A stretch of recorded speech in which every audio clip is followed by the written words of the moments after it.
What's popping out today? We're gonna be talking about kids, and more importantly, we're gonna be talking about a family vlogging channel, like always. But this one we're talking about Nika Diwa. So if you don't know who Nika Diwa is, she basically is a family vlogging mommy vlogger. Basically has been around for a few years and talks about having a blended family, mental health, being mother while battling mental health, and a lot of these serious issues that I understand. I kind of agree with that needs to be talked about, but she does it in a way that it comes out is very exploitative. And so the first problem we have with her is just her general exploitation of children. Yes, I'm using the word exploitation because when it comes to sharing terrors or parents who like to post their kids online a lot as a main field of content, comes off as exploitation. And so now they're going over a nail appointment. We're going to blur this video out, obviously, because I'm not trying to get involved with this. There's another video like this. When the pandemic first started, my neighbor Has a whole baby face in the film. She also bring her stepdaughter into it. I don't know if she's a minor. Just in general, like post kids, minors and stuff in the videos and stuff, which is fine and dandy. Like I never will just not tell people not to post their kids online, but when you're getting sponsored by JCPenney with your kids taking portraits and stuff, that becomes an issue because you're now making money off your kids' name, image, and likeness, NIL, and kids can't give consent. People roll their eyes when we talk about consent, like, consent is like variable, it depends. But like when you try and talk about informed consent, your kid needs to give informed consent to be able to say, like, understand what this video is for, what the intention behind it is for, do you want to participate in it? And it's just like these kids are under like 2 years old, like they can't give informed consent. Like another example, she having sponsored content with Vino Destin, and this is what a lot of like content creators do. They have sponsored content with their babies and stuff, which is understandable, but also you're still exploiting your kids using capitalism.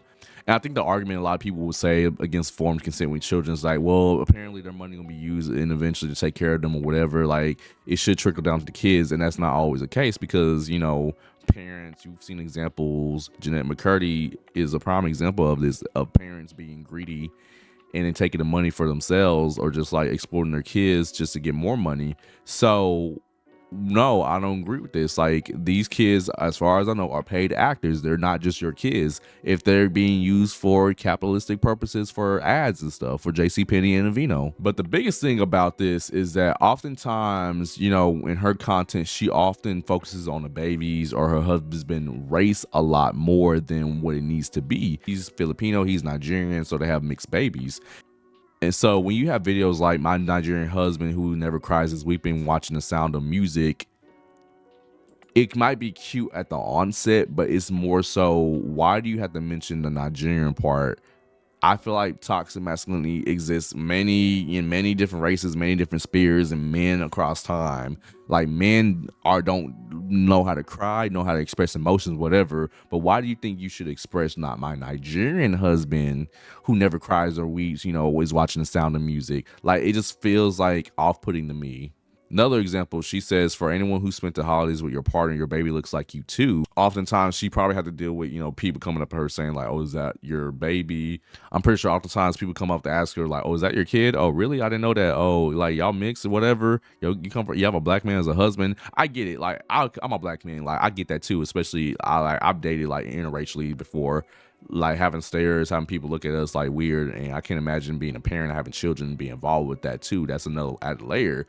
But you're not doing yourself favors when you're saying like your babies look like you too, and just keep progressing this stuff. Like this is a good bulk of content talking about focus on the baby race, the ethnicity, or whatever. Oh, what?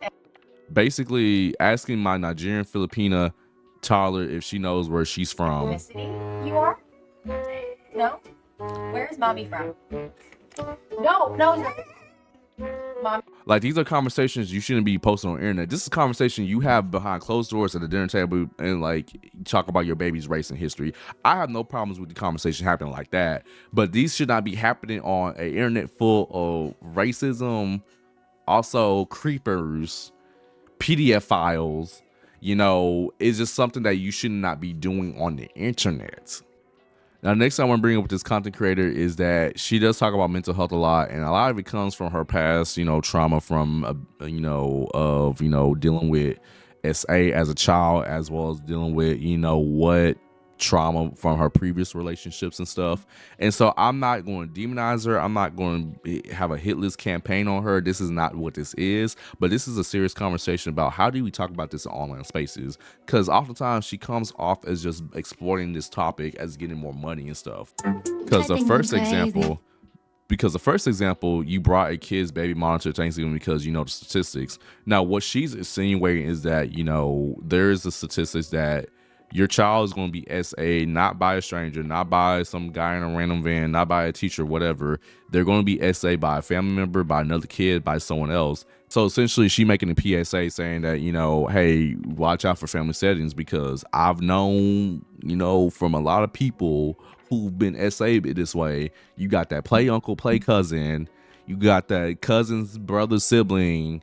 You got aunties, uncles, grandmas, grandpas, great grandpas, and grandpas that do this type of stuff, and it's sickening.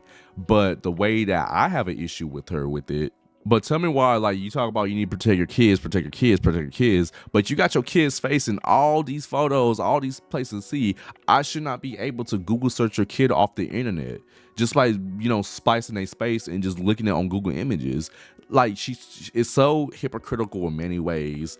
If you want to very much protect your kids and be there for your kids, you shouldn't be having your kids all splatter across or mainstay on your social media page.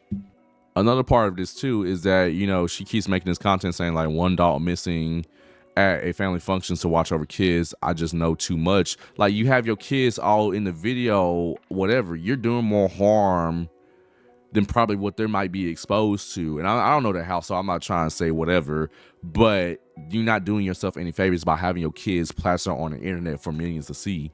Another example, basically you feel like a POS for mom because you have to hide in the pantry when your kids is screaming. Here's my thing, y'all. I get it. I understand it. Overstimulation happens a lot. Sometimes I want to crash out at the world. I just need some space for myself. But in no way, shape, or form, I'm going to get a camera, film myself having an episode, if I had an episode, and then just going, out acting like it's fine, like she just did. Like, this stuff happens in private. This should not be shared. Nori. Like, this should not be shared, in my personal opinion, because it's just like perception. People won't think you're a bad mom or getting, and like, she could just be having a bad day. Don't get me wrong. She could be having a bad day, but you don't just pull out your camera, just post this type of stuff, especially on a channel you're monetizing, y'all. I'm gonna say it again. You planned a perfect Disney vacation, but now you're hiding in the vacuum, overstimulating, wondering why you didn't stay at home. Bruh, you pulled out a camera to film this. It'll be different if you were just in the middle of like a vlog and filming and stuff, and then basically you just like started, crying. I think some creators had that example, like just break down mid, vlog and stuff. That's understandable. Still don't agree with vlogging, but that's understandable. But you obviously had to pull out a camera, do this, and set it down. And the thing about it is, you're overstimulated. You just, you're tired of all this stuff. Turn the camera off for a second, just get yourself together and just go on. And this is not me saying that you trying to downplay her mental health. It's just more so for your mental health sanity, like to make you feel better. I feel like it's still overstimulating just to vlog yourself to do this, and now you have to post it and edit this stuff. Like, that's what gets me about this. But all right, all that being said, thank y'all for watching. I'm taking a few weeks off to get myself together, get ready for school. I'm in the final push of my grad degree, so we're trying to get that finished off and whatever. As well as I'm also starting a lot of new projects, a lot of new, opportunities in YouTube, both professionally, both personally, as well, both for this YouTube channel as well. So definitely, excited to share with y'all in the new year what it looks like when I come back. But with that being said, like, subscribe, turn on post notifications, all that one for good stuff. If you want to see another parent teen channel vlogger series that oversharing, go watch the Beverly Halls right here. But other than that, stay warm, stay frosty, depending on what part of the country you're in, and peace out. Happy New Year's, be safe, and y'all be blessed.